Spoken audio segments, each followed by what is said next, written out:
How many people actually believe in the idea that the way you think has some effect on your life?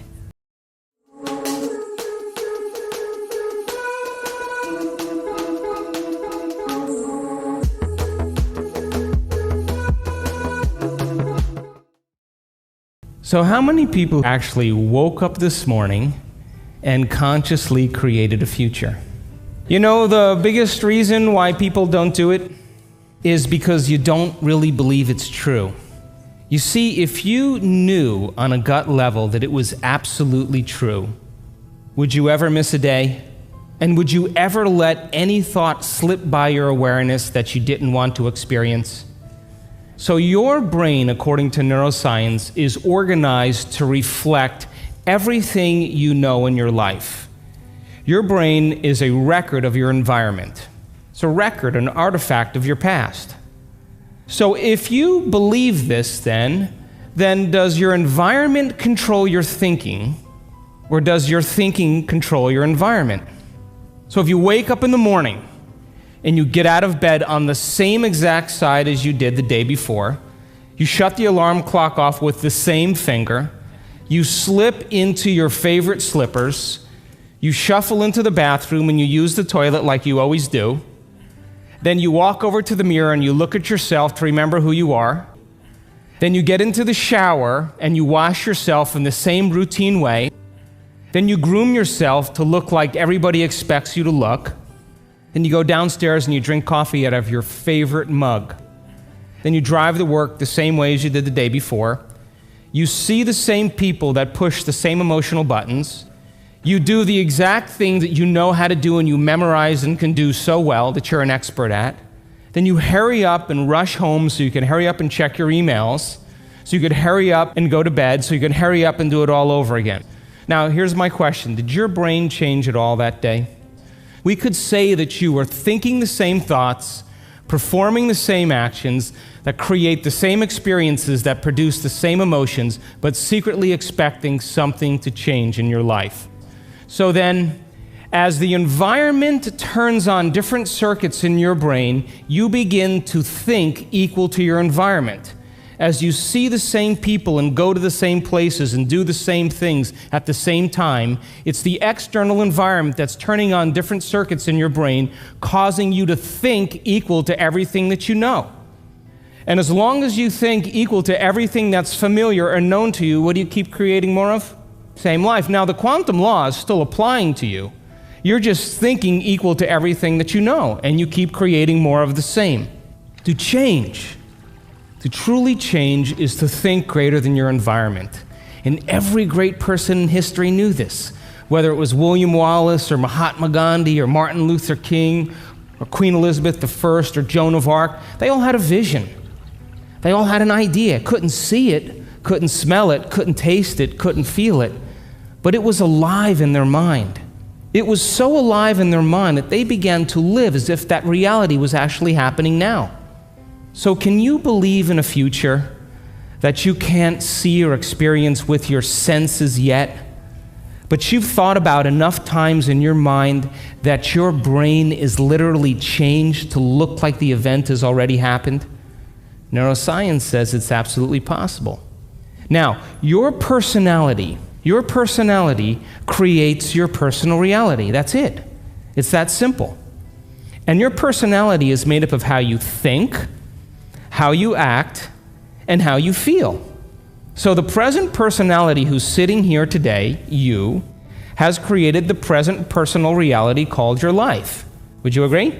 Would you also agree then, if you wanted to create a new personal reality, that on a fundamental level you would have to change the thoughts that you are thinking, the behaviors and habits that you're demonstrating, and the emotions that you've memorized that's become part of your identity? And most people try to create a new personal reality as the same personality, and it never works. We have to become somebody else. So then, as you keep thinking the same thoughts, performing the same actions, and living by the same experiences that produce the same emotions, there's a principle in neuroscience that says nerve cells that fire together wire together.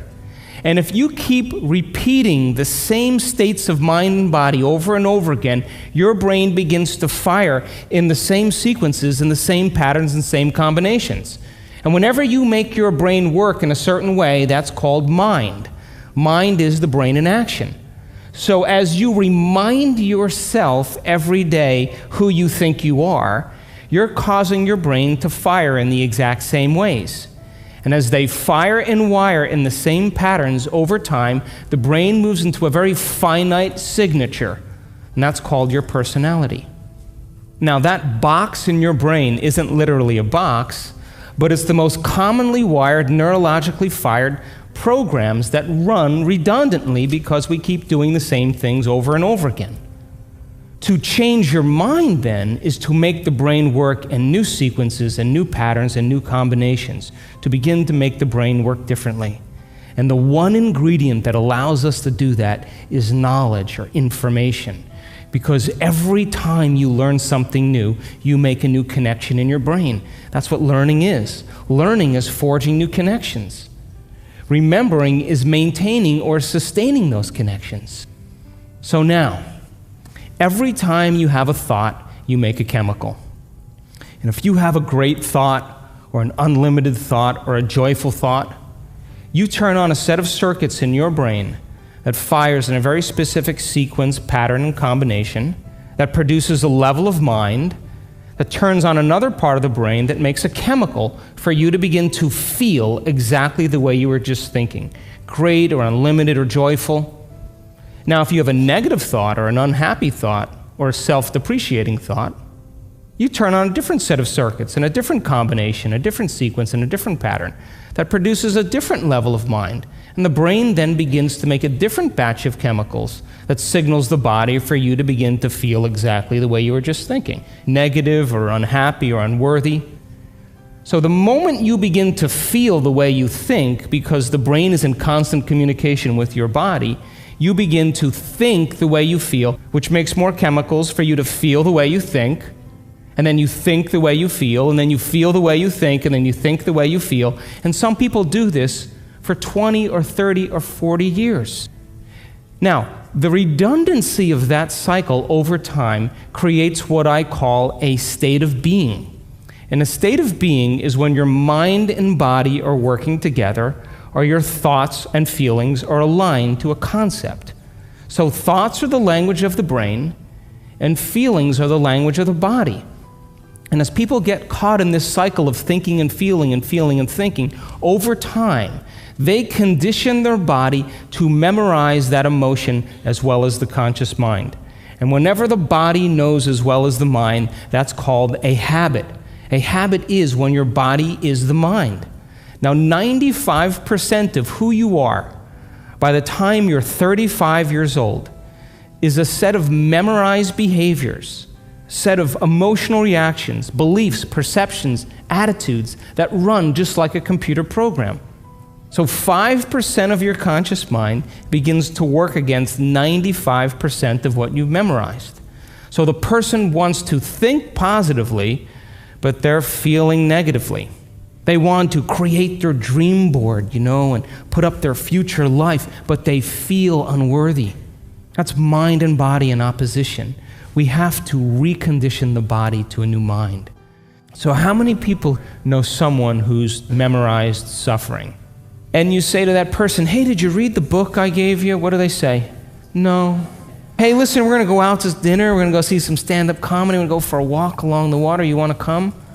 No. What do they say? I'm insisting on this neurochemical order that no person, no thing, no experience can move us from it. And we have these three brains to allow us to move into a new state of being. And the quantum field, universal mind, whatever you want to call it, responds to who you're being. Not what you're thinking, not what you're feeling, but the combination of how you're thinking and how you're feeling, called a state of being. Now, most people wait for what? Crisis or trauma or disease or loss or diagnosis to really want to change. They wait to the point where the ego is brought to such a low level that they cannot go on business as usual any longer. That's when we begin to look at how we're thinking or what we believe or how we act or our attitude or what emotions we're living by. And my message is, why wait? We can learn and change in a state of pain and suffering, which tends to be the human model, or we can learn and change in a state of joy and inspiration.